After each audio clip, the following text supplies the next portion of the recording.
Manipur Top Trending News na tungan-tungan reliable source sindagi lakot jaraga mata-matam di oiba maru oiba ipausin patukuna khanghanjari ahanbada custody laiba miyoi da toilet ki ising thakalubni dama police mga suspend tawkre Shillong July 10 Meghalaya ki East Khasi Hill District ki Sora Police Station da posting tawa sub inspector amadi constable marina makoi ki custody laiba miyoi amada toilet ki ising nampuda pithui haibagi damak police mga adu khudak tagi suspend tawkre hairi Thago asi custody da leramba miyoi adugi mamana police station da masabu tati ta oina tawbi amasung tabada hangoingai oiba thabak thaong kya tohanki haina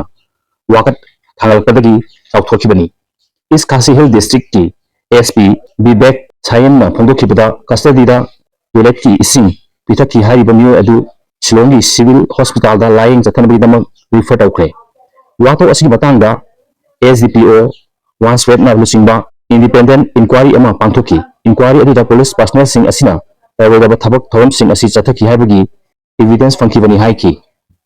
amaromdana lepak mangagi khongchaptagi halaklaba Prime Minister Narendra Modi haujiki Manipurda chatpagi tanja phanglagani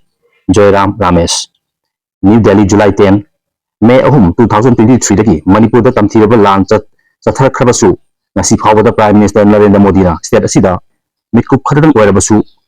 phawbada chatri haiduna akanba wafum yamna toina phongdona tuna lakhiba Congress maru oiba luchingba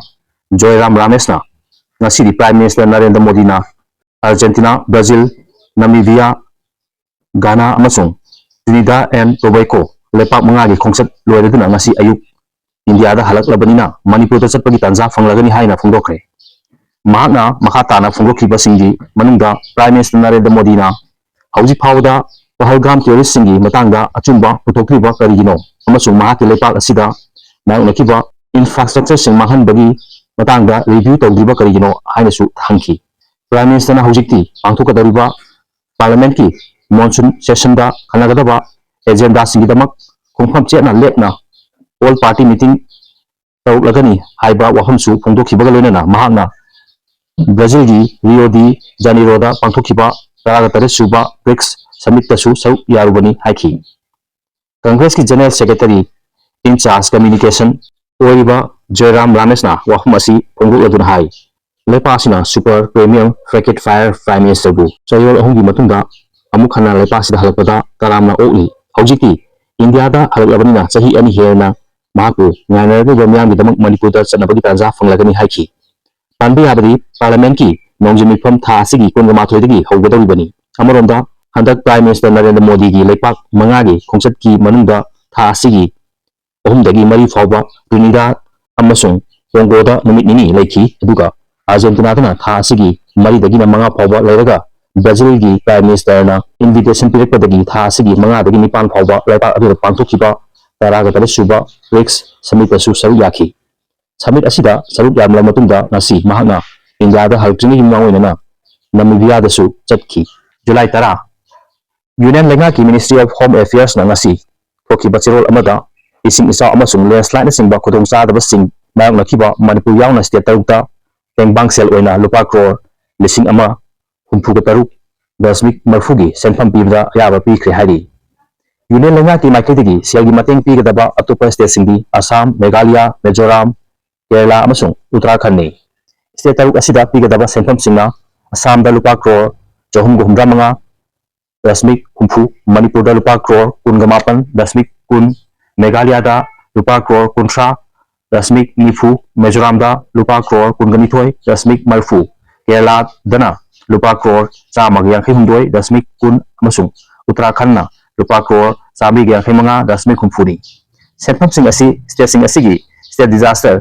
response fund dagi central share oina pigadabani hairi. Sahi asida mayang nakhiba khanongchup monsoon gi matamda akanba nongju na maram oiretna ising isa amasung landslide singba khudong thipada Huduk sing mayong nakibagi damak state taruk asida Prime Minister Narendra Modi amasung Home Minister Amit Shah gi lamjing makhada Union Lenga na mapung fana pibi yaba mateng sing pinanaba thabak paikhalakpani chero asina hai hauji phawgi oina chaliba chahi asigi manungda SDRF tagi tungan ba state taraga mari da mangjang lupa crore lising taruk chamaga humfu taruk dasmik humfu gi senpham na National Disaster Response Fund dagi Piki bagal na state disaster dagina ahin ba lupa crore 493.9 gi senfamsu state mangada pikre aduga National Disaster Mitigation Fund dagi nya state ani da lupa crore karaga tare dasmik yankhai ga mangagi senfam sing pikre hairi omor na mahaki asamba kada laiba matam du da sahi taraga taru khakta ngai ribi laisabi macha amada ajadaba thong amasung wahi singsina duna sexual harassment sathaki haiba offense ki matung ina tha asigi nipanda lampel pata laiba fast track special court number 2 Manipur gi Judge W Tonen Maitegi court na mara lai haina lauthokhraba myoy asi sahi ani gi phadopi khai Manipur gi lambi thong amasung law and order gi phim phatabana Dubai ki home metric ton kuntra thana ba wanabada ngamkidre ti panmai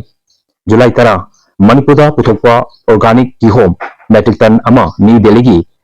Delhi Hat INA tamna pukhe yamlaba ki home sing asibu Delhi tamna pukhi dabagi damak ngasi ayupung karet lom tarpada sajen thongda laiba horticulture and soil conservation gi organic outlet mamandagi loisang asigi commissioner Thaithuilung Palmaina lamthakibani lamthabagi thorumda commissioner na hai Manipur da mapung fana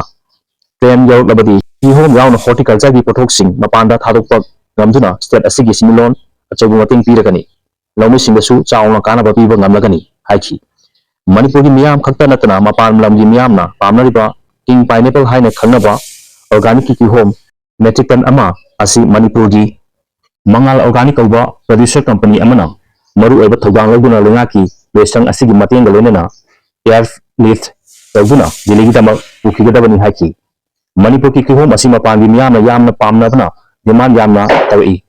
yamna tawgabasu hauzik oriba state asigi law and order gi phimum amadi lambi thong na tai chadabana khudong chadaba kaya mayoknari handaktasu Dubai da Manipur gi home metric ton kuntra thanaba thawang tarambani adubu lambi thong phataba yawna hauzik oriba tangbu laita da phimum asina maram oireduna thaba ngamkidre masimak Manipur gi onadi similon da mangjabani masi oiredinasu mangal organic producer company gumba horticulture gi pothok puthokpada thawa yawba lawmi kya lairi masigumba karigumba Manipur da mapung fana train yaw labadi ki home danatana horticulture gi pothok sing mapanda mapung fana thadokpa ngamlagani masi mathaka state asigi similon pagarhanbada natana lawmi singna masama su sembada achouba mating oiragani haiki ngasigi Delhi tamna pukhigadaba organic ki home tan ama lamthabagi thorumda loisang asigi director ke Devdatasu saruk yaki hai kumja 2017 da pangthok pamthokliba assembly mikagi damak katsin khomjinaba horakle atopa party thaduk amaga congress yawta singjamaida taram okre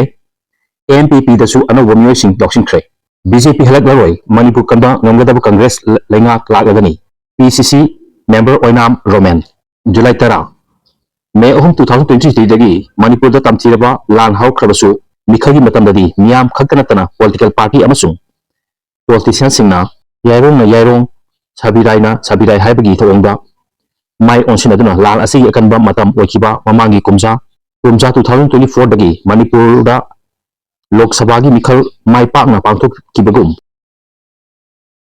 kumja 2027 da pangthokam thokliba Manipur Legislative Assembly gi mikhal matam naksilakpaga loinana political leader amasung party singna anoba miyosing kasin khomsinaba horakle